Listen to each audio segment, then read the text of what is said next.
video looks at how to increase your motivation. Do you ever have days when you know you have to get stuck in and get work done, but you seriously don't want to? You might be particularly tired or even not feeling well. You might have had a busy week and you feel all studied out. Maybe your social life's been a bit full on, or you're just seriously over it. Let's face it, we all feel like this at times. The trick is to acknowledge that we will have days when we feel seriously unmotivated and plan for them. Obviously, you can't write them on the calendar in advance, but you can set up your good days in a way that caters for these occurrences. Firstly, it's always good to examine why you're lacking motivation. There's often three main reasons. Number one, a lack of direction. Most of us need some sort of incentive or inspiration in order to study.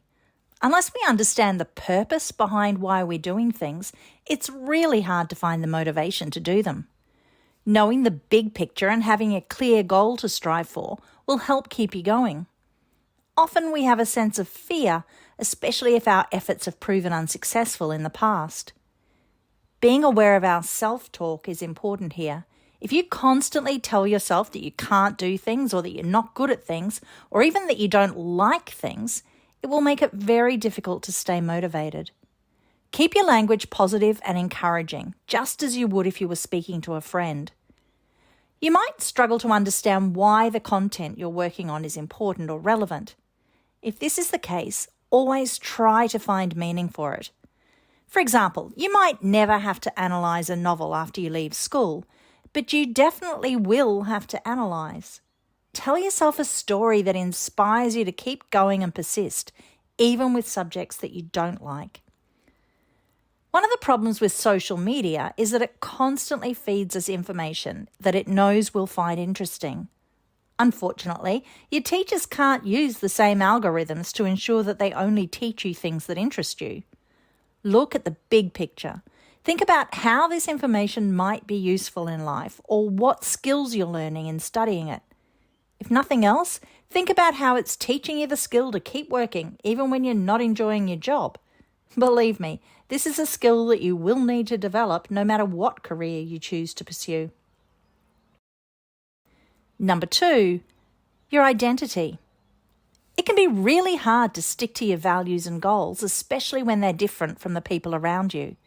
If your friends aren't interested in studying, they might mock you, constantly ask you to do other things and just generally make it hard for you to do the work that you want to do. We all want to have a social life and be accepted by our peers, but if we're doing things just to fit in or please others, then we won't be aligned with our true selves. It's important that you follow your own dreams and do what you want to do. If these people are your true friends, they'll stand by you, even though they might tease you a fair bit in the process. Keep the long term in mind. Know what you want to achieve and strive for it. Have fun along the way, but don't be steered off course to fulfill other people's desires rather than your own. It's also important that you don't allow yourself to be branded or represented in a particular way. The person who existed last year or even last term may have struggled with maths, but that doesn't mean that you will now. You might not have been a hard worker in previous years, but that shouldn't stop you from being one now. You can always reinvent yourself if your previous identity wasn't working for you.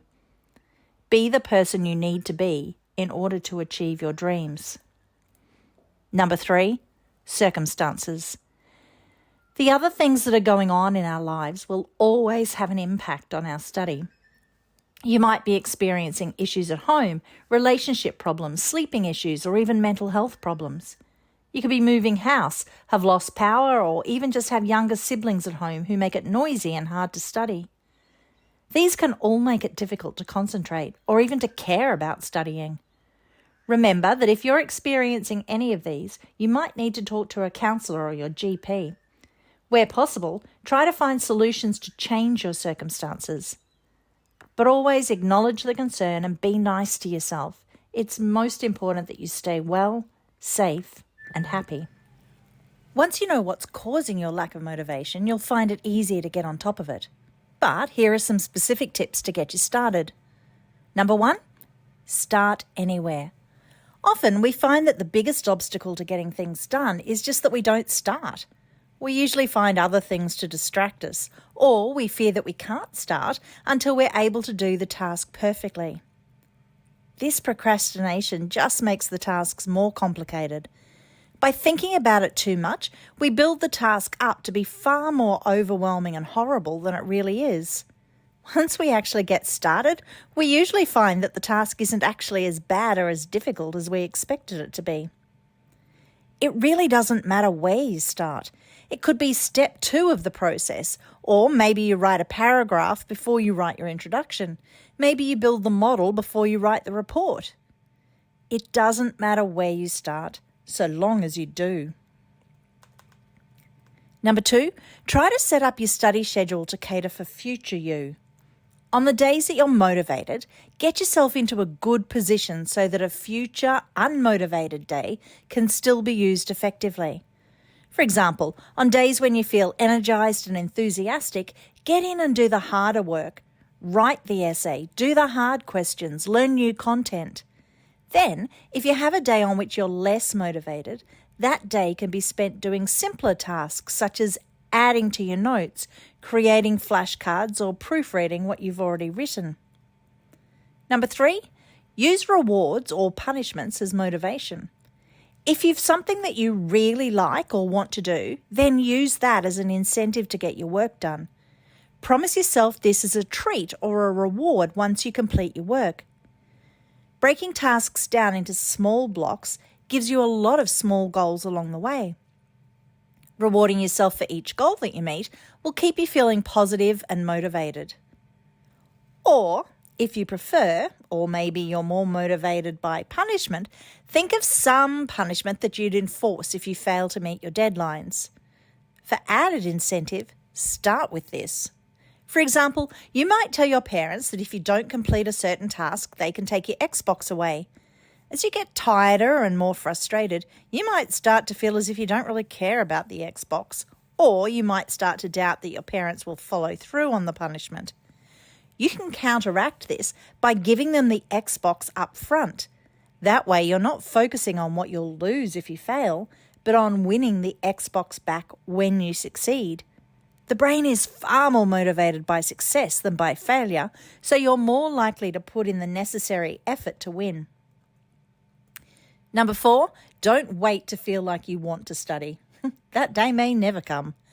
Have a set schedule and stick to it, even on days when you really don't want to. This will help increase your self-discipline, and it might even be enough of a kickstart to get you feeling better. We're all much more likely to do things if we feel some sense of duty or obligation. Maybe you could organise to study with a friend. You're much less likely to pull out of the study session if you feel like you're letting someone else down. Share your thoughts on a topic with your parents or your friends. Teaching someone or explaining your own thoughts is a great way to consolidate your own learning and understanding. Don't underestimate the value of incidental study sessions. Study doesn't always have to be something that we do in a long, formal session. Maybe you could watch a documentary that you find when you're scrolling. Before too long, you should be feeling much more positive and energised and able to achieve more. Remember, as always, the goal is to study smarter, not harder. Thanks for watching. If you enjoyed this video, please remember to like it and to look for us on your social channels. For more great study tips, subscribe to our YouTube channel and check out our website.